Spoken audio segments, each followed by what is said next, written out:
오늘 이 아침에는 십계명의 계속 설교로 제9계명인 내 이웃에 대하여 거짓 증거하지 말라, 이 계명을 가지고 같이 은혜를 나누고자 합니다. 이 8계명에 도적질하지 말라라고 하는 그 계명은 남의 재산을 보호하라 하는 그런 뜻이 되겠습니다. 9계명에 내 이웃에 대하여 거짓 증거하지 말라라고 하는 이 말씀은 진리를 보호하고 진실을 지키라라는 그런 계명이 되는 줄 압니다. 요즘 세상처럼 진실에 목말라는 시대가 없는 것 같습니다. 무엇이 참이고 무엇이 거짓이고 무엇이 진실이고 허위인지 구별하기조차 어려운 시대에 우리가 지금 살고 있습니다. 이 걸프 전쟁이 일어난 이후에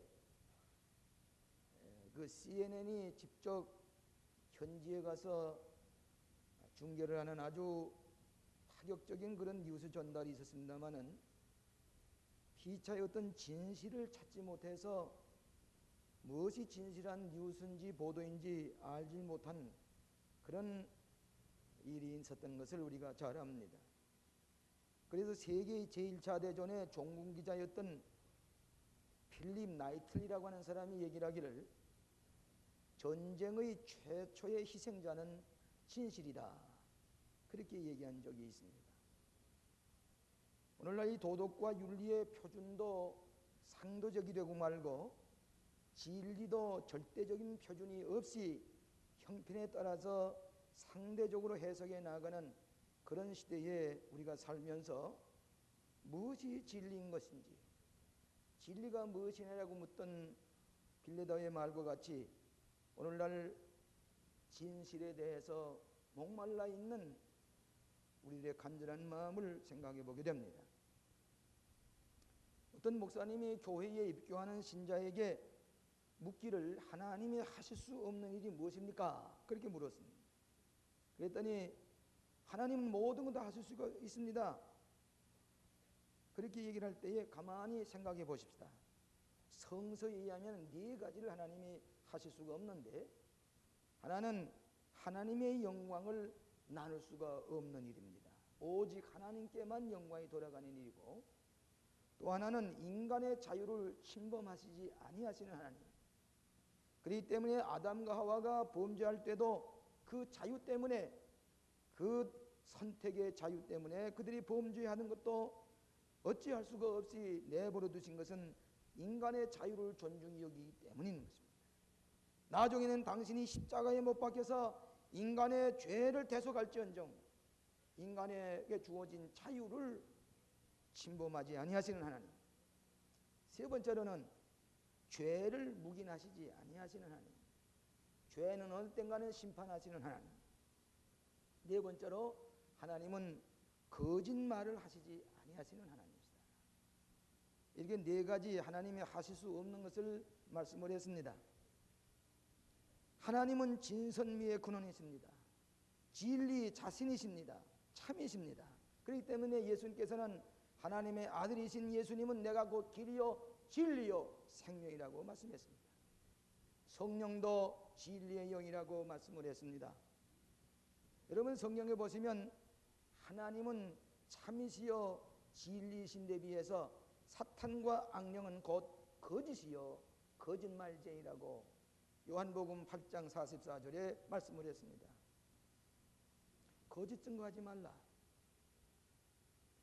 오늘 우리 그리스도인들이 다른 계명은 간음하지 말라, 도적질하지 말라, 그런 계명에 대해서는 우리가 좀처럼 범죄하지 않는지 모르지만은 이 계명에 와서는 우리 예수 믿는 사람도 모름지기 쉽게 범하는 계명이고, 또 이 계명을 범했다고 할지라도 쉽게 고백하지 아니하고 회개하지 못하는 계명이 제9계명이라, 이렇게 생각할 수가 있겠습니다. 거짓 증거하지 말라, 이런 5가지 의미를 함께 생각해 보려고 합니다. 첫째로는 진실의 증인이 존중이 여김을 받는다 하는 말씀입니다. 그럼 우리가 남에게 존경받기를 원합니다. 하나님 앞에 존중 여김을 받기를 원하는데 참으로 존중 여김을 받는 사람은 언제나 진실에 입각한 사람이고 진리를 말하고 진리를 지키는 사람이라고 하는 것입니다. 하나님은 진실하신 하나님이시기 때문에 거짓을 가장 미워하십니다. 거짓은 흑암의 세력이고 악령의 작용이기 때문입니다. 그런데 때때로 우리는 남을 해하기 위해서 거짓 증거할 때가 있다고 하는 것입니다. 유대 나라에서는 재판을 할 때에 언제나 두세 사람의 증인을 세워서 그 증인대로 재판을 하는데 만일에 아무리 참이라도 그 증인이 없으면은 판결을 하기가 어려웠다고 하는 그런 얘기입니다. 때때로 우리는 거짓 증인들 때문에 무죄한 사람이 해를 받는 경우가 이 세상에 많이 있습니다. 여러분 성경에 보면 아합 왕이라고 하는 왕의 아내에 악처가 있었습니다. 이름은 이세벨이라는 악처인데 이분은 나봇이라는 사람이 그 궁궐 옆에 있었습니다.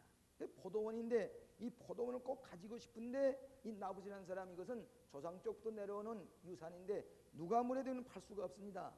거절을 하니까 두 사람의 거짓 증인을 내세워서 이 나봇이 하나님과 왕을 저주한다.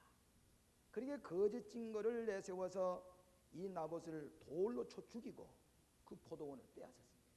거짓 증거 때문에 왕이 제 마음대로 할 수 있었습니다. 그러나 얼마 후에 이 이세벨 왕후가 그 포도원에서 피를 뿌리고 죽었습니다. 여러분 잘 아시는 보디발의 아내 요셉이 애굽의 종으로 팔려갔지요. 근데 이 보디발이라고 하는 그 신하의 집에 종살이를 하는데 이 요셉이 준수하고 얼굴이 잘나고 그리고 아주 아름다운 모습을 보고 보디발의 아내가 음욕을 품었습니다. 그래서 아무도 없는 사람이면 요셉에게 이렇게 음욕을 얘기를 하면서 범죄하자고 그랬습니다. 그때 요셉은 내가 하나님 앞에서 어떻게 이런 죄를 범하겠소? 자꾸 피했습니다. 한 번은 아무도 없는 삶의 자리에 이 요셉이 아마 보디발의 방에 보디발 아내의 방에 들어갔던 모양입니다. 그때 이 보디발 아내는 그 요셉의 옷을 꽉 붙잡고 우리 음행을 하자고 그랬습니다. 그때의 요셉은 어디 하나님 앞에 이런 죄를 범할 수가 있습니까 하고 뛰쳐나오는데 그만에 옷이 벗겨졌습니다. 이 보디발 아내는 그 요셉의 옷을 붙들고서 자 보라. 이 요셉이 나를 이렇게 폭행을 하려고 들어왔다가 붙잡혀 놓으라고 거짓 증거를 하는 까닭에 요셉이 옥에 갇히겨 고생을 많이 하게 됐습니다. 그러나 진실을 지켰던 요셉은 종당의 애굽의 총리 대신까지 된 것을 압니다. 우리 예수님께서도 십자가에 죽으실 때에 거짓 증거 때문에 죽으셨습니다. 이 빌라도는 이 예수님이 거짓 증거를 세운 걸 알고도 죄 없다고 하면서도 이 간사한 이 빌라도는 거짓인 줄 알면서도 예수님 십자가에 못 박도록 내버려 주었기 때문에 오늘날까지 예수 믿는 사람이 십계명 올 때마다 빌라도에게 고난을 받았사 빌라도에게 고난을 받았사 빌라도라고 하는 그런 저주의 말을 반복하게 된 까닭은 그런 거짓을 인정했기 때문에 거짓 증거로 예수님을 십자가에 못 박였기 때문입니다. 그런데 오늘날 예수님은 거짓으로 십자가에 못 박여서 세상 떠나고 그대로 이제 묻힌 것이 아니라 부활하심으로 말미암아 진리인 것 진실을 우리에게 증거해 보여 주셨습니다.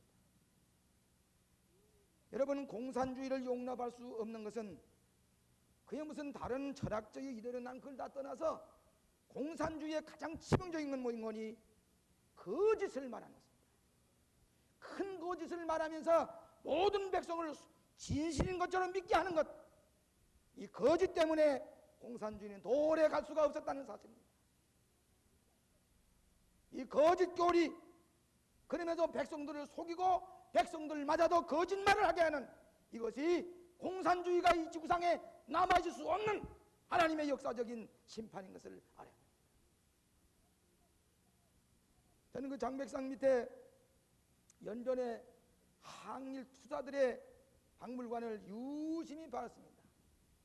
아무리 들여다봐도 김일성의 행적에 대해서는 하나도 기록된 게 없으며 저 그새 요만한 한 30여 명이 있는 거기에 저 구석에 이 사람이 김일성의 사진이라고 얘기를 했습니다. 여러분, 역사는 공의 하나님이 살아계시기 때문에 거짓이라고 하는 것, 6.25 동란이 나서 엄연히 남치망에 뻔한데 이걸 뒤바꾸고 역사를 모든 걸 뒤바꾸는 진실의 하나님이 계시는데 역사를 뒤바꾸고 백성을 속이고 수많은 사람을 홀벗게 하는 것, 하나님이 가만히 계실 수가 없는 것입니다. 70년이 지나지 못해서 모래의 새우들처럼 무너져 나가는 것은 거짓을 진리처럼 속이기 때문입니다. 오늘 하나님의 공의는 살아계십니다. 참과 거짓을 심판하신 하나님, 그렇기 때문에 우리 그리스도인이 마지막 때에 진리를 수호하고 진실을 지키는 이런 하나님의 형상을 이어받은 하나님의 형상이라는 말은 하나님의 진실성을 우리가 형상으로 가졌단 말입니다. 그렇기 때문에 우리는 진리를 증거하고 진실을 말할 때에 하나님께서 존귀 여기고 모든 사람에게 존귀 여김을 받는 귀한 존재가 되는 것을 믿으시기를 바랍니다. 두 번째로는 부정적인 과장으로 남을 비판하지 말라고 하는 것입니다. 부정적인 과장으로 남을 비판하지 말자고 하는 것입니다. 우리 하나님께서는 우리 인간에게 가장 귀한 선물을 주신 것은 동물에게 없는 가장 큰 선물은 말의 힘입니다. 언어의 힘입니다. 이 말을 가지고 우리 사람은 축복을 받습니다. 또 때로는 이 말 때문에 저주를 받습니다. 이를테면 사랑하는 사람에게 나는 당신을 사랑합니다. 축복의 말입니다. 당신은 무죄합니다. 당신은 구원을 받았습니다. 당신은 합격을 했습니다. 얼마나 기쁜 소식이고 축복의 말인지 알 수가 없습니다. 그러나 이것이 돌아서서 의사가 말하기를 당신은 암에 걸렸습니다. 큰 저주입니다.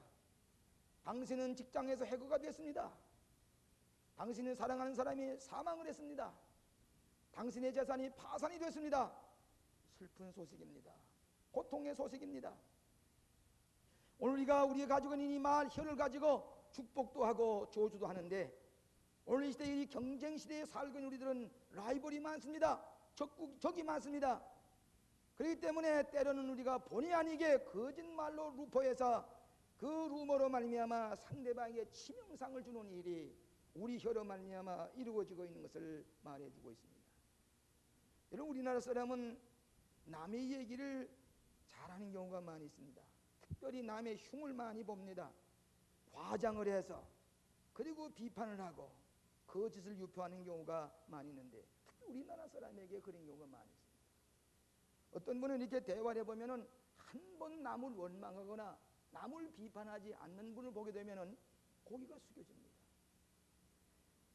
어거스틴이 자기 식당에 식사하는 사람들에게 편말을 써붙이기를, 이 식탁에서 식사하는 사람은 남의 말을 하지 마시오, 그렇게 썼다고 합니다.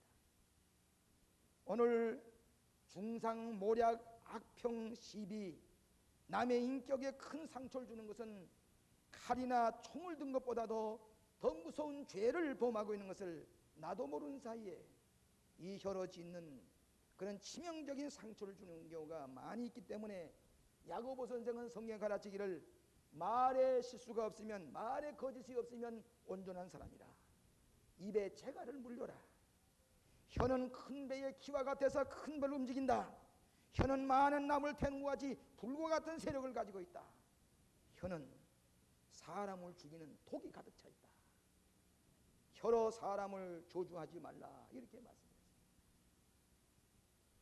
여러분, 전갈은 이 꼬리에 독소가, 독물이 있습니다. 독침이 있습니다. 또 뱀은 이 볼 뒤에 이 독소가, 독약이 들어있습니다. 그런데 사람은 이 혀에 독이 들어있다고 그랬습니다. 거짓된 혀로 말미암아 오늘 많은 사람들이 인격에 피해를 입고 스스로 자살하는 사람도 생기는 것을 보게 되는 것입니다. 헬라 속담에 이런 말이 있습니다.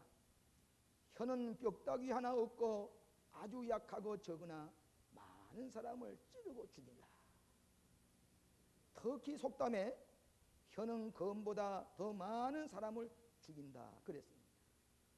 오늘 사랑하는 우리 성도 여러분은 남의 약점이나 험담을 들기보다는 좋은 점, 긍정적인 점, 내가 본받아야 할 그 좋은 점을 찾아서 그를 평가하고 그를 높이고 중앙하는 그런 풍토와 그런 생각을 우리 그리스도인들이 가져야 되겠습니다. 때로는 부정적인 것을 과장해서 남을 비평할 때는 자기도 모르는 사이에 교만해지고 남을 짓밟고 일어서는 나쁜 습관은 우리나라 사람이 가지고 있는 이 혀의 큰 재앙이라고 생각을 합니다. 여러분, 캘리포니아의 사막에 가게 되면 공중에 나는 새가 두 가지 종류 새가 있는데 하나는 솔개와 같은 새입니다. 이 새는 날아다니면서 저 밑에 있는 썩은 시체를 찾습니다. 무슨 두더지라든지 토끼라든지 죽어서 냄새나는 시체를 찾아서 그것을 붙들고서 뜯어 먹습니다. 또 한 새가 있는 조그마한 주먹만한 새인데 이것은 꿀새라고 합니다. 이 새는 썩은 시체나 이거 보지 아니하고 공중에 날아다니면서 꽃을 봅니다. 꽃을 보면은 아름다운 꽃만 봅니다. 그리고 꽃만 있으면 내려와서 그 꽃 속에 있는 꿀을 따서 먹는 조그마한 새입니다. 한 새는 아름다운 꽃을 본 데 비해서 한 새는 썩은 시체만 보고 다니는 것입니다. 오늘 우리는 남의 좋은 점을 보고 남의 장점을 보고 그를 칭찬할지언정 남의 약점을 보고 험담하고 없는 얘기까지 해서 그에게 치명상을 주는 잘못된 일을 범하지 않아야 되겠습니다. 내 이웃에게 거짓증 하지 마라. 미국의 어느 가톨릭 교회 신부가 어느 젊은 미망인 댁을 자꾸 드나들었습니다. 주위에 사는 가족 식구들이 보고 저 신부가 아마 뭐 잘못되는가 보다. 저 미망인하고 무슨 잘못된 불륜의 관계가 있는가 보다. 그렇게 오해를 하기 시작을 했습니다. 그런데 이 신부는 계속해서 이 가톨릭 신부는 그 미망인 댁에 드나드는데 뭐 주변 사람들이 수군수군하고 야단났습니다. 얼마 후에 보니까 그 집에서 젊은 미망인이 암에 걸려서 죽은 그 관이 나오게 됐습니다. 이 신부는 이 젊은 부인의 암에 죽어가는 사람을 그에게 영혼을 구원하기 위해서 그를 위로하고 격려하기 위해서 오고 갔는데 세상 사람은 그가 잘못된 불륜의 관계인 줄 알고 오해를 했다고 하는 것입니다. 오늘 주변에는 주변 사람들이 오해함으로 말미암아 거짓 증거로 말미암아 상대방에게 아픈 상처를 줄 때가 많은데 특별히 우리나라 사람은 우리 거짓 증거 가지 않아야 되겠습니다. 언제나 남의 장점을 보고 칭찬하는 이런 고귀한 도덕을 가진 우리 백성들이 되어야 할 줄로 생각을 합니다. 세 번째로는 하나님 앞에 거짓말하지 말아야 되겠습니다. 여러분, 하나님 앞에 보이지 않는 하나님 앞에 거짓말을 하기가 쉽습니다. 여러분, 총동원 주일에 내가 이 광림교회에 나오겠습니다 하고 쪽지를 써내고는 그대로 사라져 버립니다. 이것도 하나님 앞에 거짓말하는 겁니다. 또 세를 받을 때 내가 이렇게 하겠습니다 하고도 이행하지 않습니다. 임원 될 때 내가 이렇게 하겠습니다 하고도 약속을 잊어버립니다. 하나님 앞에 거짓말하는 겁니다. 이 성경에 보면 구약에 보면 이 하나님께서 거짓 예언자와 참 예언자를 가지고 분간해서 거짓 예언자는 어느 때든지 있는 거짓 예언자의 그 거짓 말에 속지 말라고 이 구약 예언자들이 계속해서 말하고 있습니다. 또 신약에 와서는 사도 바울이 모든 서신 뒤에는 이단 사상, 거짓 선지자, 거짓말하는 그런 이 종교인들을 경계하라고, 이단을 경계하라고 계속해서 사도 바울이 말씀하고 있습니다. 여러분, 최근에 우리나라의 사회가 온란하니까 소위 휴고설이라고 그래서 예수님의 재림이 멀지 않았다. 이제 1992년도에 주님이 오실 것이다. 근거 없는 그 옛말로 교인들을 유혹합니다. 그래가지고 무슨 어디에 모이라든지 여러분 성경인 보던데 지금까지 예수님이 오신다고 그 예언한 사람 치고 맞아들은 하나도 없습니다. 왜 그렇습니까? 성경이 말씀하시기를 주님이 오실 날은 그 나라가 임하는 날은 하나님 외에 아무도 모른다고 그랬습니다. 마지막 때에 거짓 선지자가 이렇게 얘기하고 여기 주님이 오신다 저기 오신다 해도 거짓 선지자 얘기를 듣지 말라고 그랬습니다. 그럼에도 불구하고 오늘 많은 사람들이 1992년도에 무슨 예수님이 자리한다, 휴거의 날이 가까웠다, 어디 현자나 날아온 것 가지고 누가 했는지도 모르고 그걸 믿고서 동요되는 사람이 혹 있다고 합니다. 여러분, 저는 여러분의 영혼을 책임지고 있는 목회자입니다. 만약 하나님께서 오실 날이 가까워도 어떤 모양이든지 우리에게 경성할 수 있게 하실 것이고, 저는 여러분들이 그 일에 대해서 등한히 하는 것을 나는 원치 않습니다. 그러나 하나님이 작정하신 재림이라는 사람이 할 길이 없습니다. 내일 주님 오신다고 해도 오늘은 나아가서 예수 믿게 하고 복음을 전하는 책임을 다할 때에 주님을 바로 맞이할 수 있는 것입니다. 여러분, 속지 마시길 바랍니다. 속지 마시기 바랍니다. 성경에 분명히 마태복음 24장을 가서 읽어보시기 바랍니다. 사도행 1장을 가서 읽어보시기 바랍니다. 주님이 오실 날은 누구도 모르고 하나님 이외에는 모른다고 그러는데, 자, 이거 뭘 계산해가지고 휴거의 날이 어쩌고 어쩌고 해서 정선원들을 미워가는 일은 거짓 선지자를 상가라고 하는 말씀을 자세히 드려야 되겠습니다. 이렇게 유혹될 때겐 마치 뭐까지 나니, 저 짐 존스와 같이 니카라과의 샌프란시스코에 있는 피플스 템플이라고 하는 그 거짓 예언자가 그 한 1000년 가까이 이끌어서 니카라과에 가서 자기 예언대로 맞아 들어간 전부 다 독약을 먹여서 일시에 죽여버린 미국의 종교사상 치명적인 일은 무엇인 거니? 거짓 예언자를 따라다니는 우매한 백성들. 오늘 예수님이 오십니다. 그러나 오신 날짜는 우리가 모릅니다. 다만 우리는 믿음을 지키고 성실하게 살아갈 뿐입니다. 우리 하나님 앞에 거짓 증거하는 것에 유혹되지 말아야 될 것입니다. 사도행전 5장에 보면 아나니아와 삽비라의 얘기가 나오는데, 이것은 아주 특별한 기사입니다. 베드로가 목회를 하면서 모든 영혼을 구원하는데 그만이야 베드로 앞에서 사람이 죽었습니다. 이 아나니아와 삽비라가 초대교회에 많은 사람이 은혜를 받고 유무상통 자기의 있는 걸 다 팔아가지고 가난한 사람을 돕습니다. 헌금을 합니다. 아나니아와 삽비라가 둘이 의논하기를, 자, 우리 재산 다 팔아서 베드로 사도 앞에 바칩시다. 그랬습니다.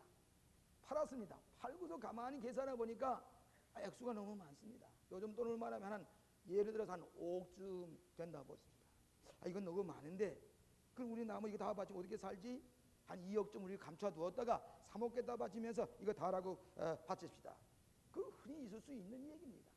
그런데 아나니아와 삽비라가 이 베드로 사도 앞에 겠다가 이거 다 판 거, 그거 내 판 거 다 아냐? 예, 내가 사람을 속인 것이 아니라 하나님을 속인 것이다. 왜 성령을 속이느냐? 그 자리에서 숨이 끊어졌습니다. 그 젊은이들이 장사료가 끌고 나갔습니다. 삽비라가 또 들어옵니다. 너 그 판 거 다 아냐? 예, 또 죽었습니다. 아니, 베드로 사도가 사람을 구원하지 아니하고 당장 그 자리에 즉사하게 됐습니다. 뭘 말합니까? 이 기독교 초유 역사 가운데서 거짓을 용납할 수가 없다고 하는 진실을 우리에게 가르치는 중대한 교훈인 줄로 압니다. 오늘 사랑하시는 여러분, 우리는 하나님 앞에 언제나 진실하고 사람 앞에 신실할 때에 하나님 앞에 존귀 여김을 받는 존재가 되는 것을 믿으시기를 바랍니다. 네 번째로는 위선적인 생활로 이웃에게 거짓 증거하지 마십시다. 우리는 말로만 남에게 거짓 증거하는 게 아니라 내 생활로 남에게 거짓을 보일 때가 있습니다. 그것은 뭐인 거니? 위선적인 생활입니다. 남의 이웃 사람에게 크리스찬인 것 같이 보여주기 위해서 거짓으로 꾸며서 생활하는 위선자입니다. 이 위선적인 행위는 내 마음에 늘 불안을 가져옵니다. 내 마음에 기쁨이 없습니다. 나 스스로를 속이기 때문입니다. 그래서 요한일서 1장 6절에 보면은, 만일 우리가 하나님과 사귐이 있다 하고 어두운 가운데 행하면 거짓말하고 진리를 행치 아니하거니와. 여러분, 위선적인 생활은 남을 속이게 보여줄 뿐만 아니라 자기 스스로 속이는 생활인 까닭에 하나님이 원치 아니하는 삶입니다. 여러분, 가룟유다가 큰 실수를 한 것 중에 하나는 뭐인가 하니, 예수님 은 38권은 예수님을 잡으려고 할 때에 그 컴컴한데 로마 병정이 잘 모르니까 내가 가서 예수님을 가서 입 맞출 때에 그가 예수님과 체포하라고 그랬습니다. 은30을 받아채려고는 가장 예수님을 사랑하는 것처럼 가까이 가서 예수님과 입을 맞췄습니다. 그때에 체포했습니다. 이 가룟유다는 위선적인 대표적인 일을 했습니다. 나중에 그는 그것 때문에 목매어 자살하다가 떨어져 창자가 터서 죽었다고 그랬습니다. 오늘 위선적인 생활이라고 하는 것은 때로는 내 교만 때문에, 내 체면 때문에, 남에게 좋은 인상을 주기 위해서 스스로 속일 때가 많이 있습니다. 이것을 심리학적인 좋은 표현으로 말하면 디펜스 메커니즘이라고 합니다. 자기 기재 방어라고 해서 이것을 우리가 섬기며 살 때가 많이 있는데, 오늘 그리스도인들은 언제나 우리의 말과 생각과 행동이 일치하도록 신실한 삶을 이어나가야 되는 것입니다.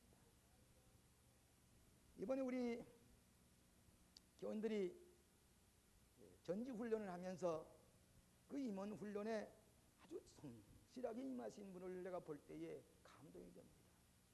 그 점이 형식적으로 그저 삐고 왔다 가는 게 아니라 내가 이런 교육은 내가 받아야 되겠다. 여러분, 교육받은 사람과 교육받지 않은 사람 구별이 되지요. 세상일도 마찬가지지요. 신앙생활도 마찬가지입니다. 신실하게 교육받은 사람과 교육받지 못한 사이는 드러나게 되면 하나님의 일을 하는데 차이가 생깁니다.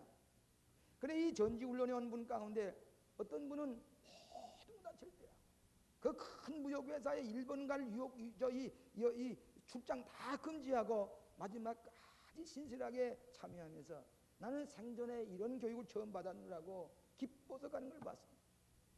근데 고마운 일은 진실한 그리스도 임원들 가운데 어떤 집사님이 넉넉지도 않은 집사님이신데 농촌 지역에 가서 일을 하시다가 그 농촌 교회가 너무 어려움을 보고 건축 헌금을, 그분 생활에는 큰 헌금입니다. 1,000만 원을 작정을 했어요.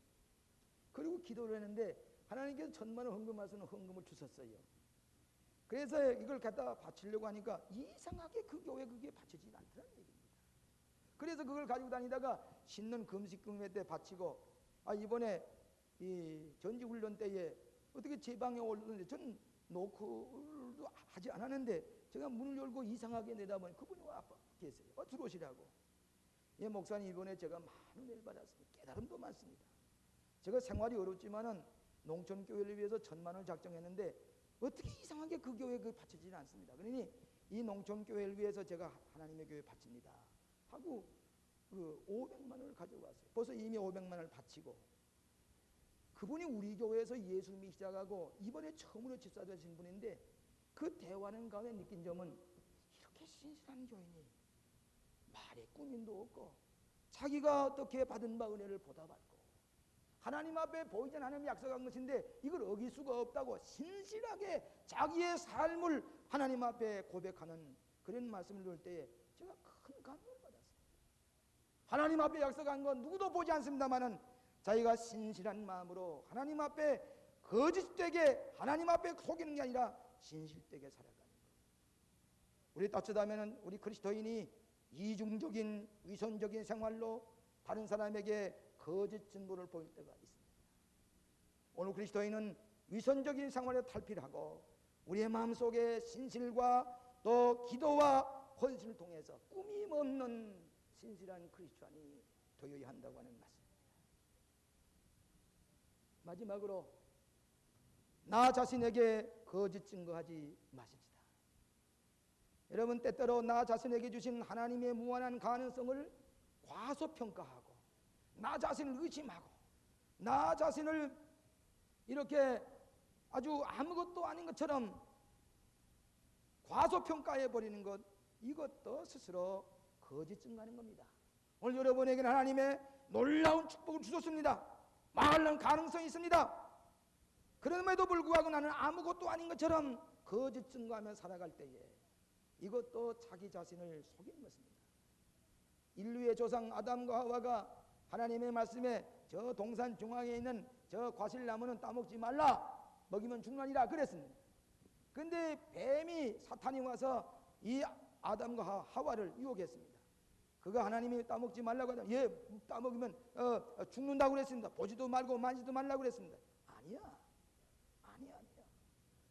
내가 그것을 먹는 날에는 내 눈이 밝아져서 하나님과 같이 돼. 하나님의 진실한 말씀보다도 사탄의 거짓말을 들을 때 하나님과 같이 돼.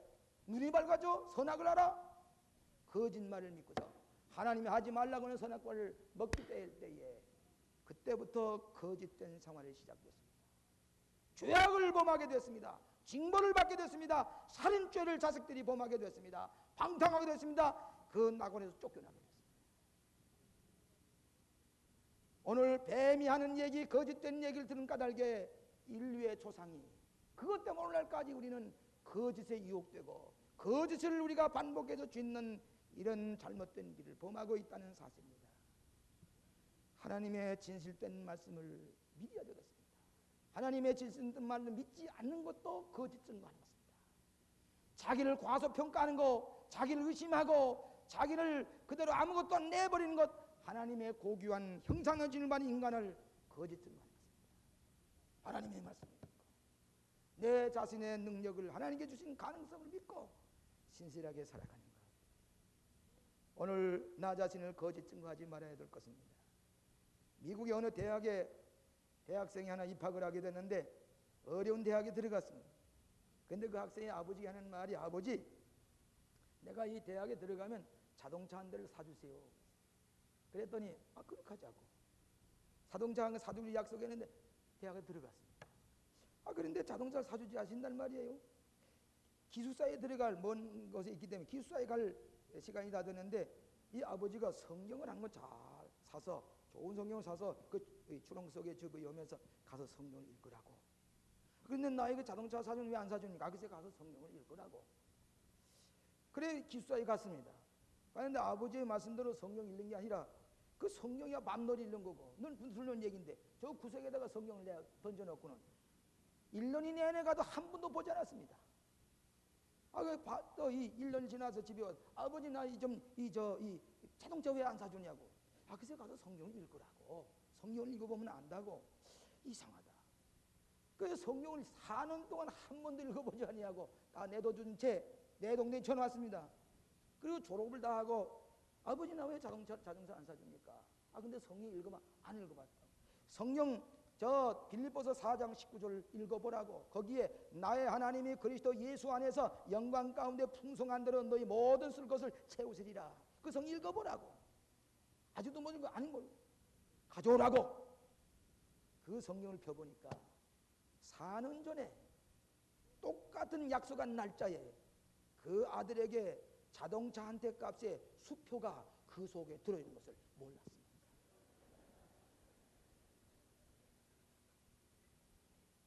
오늘 하나님께서 우리에게 약속하신 것, 신실하신 하나님이 순종하기만 하면, 의심 없이 믿기만 하면 영광 가운데 풍성한 대로 너희 모든 쓸 것을 채우시리라. 거짓 증거하지 마십시다. 신실을 지키고 신실한 크리스천이 되어 하나님 앞과 사람 앞에 존중을 받는 여러 성도들이 되시기를 주의 이름으로 축원합니다. 자비하신 아버지 하나님, 저희들 모르는 사이에 거짓 증거할 때가 많고 거짓된 일을 일상적으로 자각하지 못하고 지날 때가 많았던 저희의 잘못을 용서해 주시옵소서. 우리 자비하신 아버지께서는 계속해서 우리의 흠을 용서하시고 구속하시는 것을 믿습니다. 하나님, 끝까지 진리를 수호하는 우리 모든 성도들이 되게 하여 주시옵소서. 거짓된 위선적인 생활을 버리게 하여 주시고 나 자신에게 주신 하나님의 약속의 말씀을 믿고 신실하게 살아감으로 말미암아 큰 축복을 받으며 신실하게 살아가는 사람에게 기도한 대로 응답하시는 것을 믿습니다. 하나님께 응답을 받으며 감사하며 살아가는 신실한 그리스도인들이 되게 하여 주시옵소서. 예수님 이름으로 기도하옵나이다.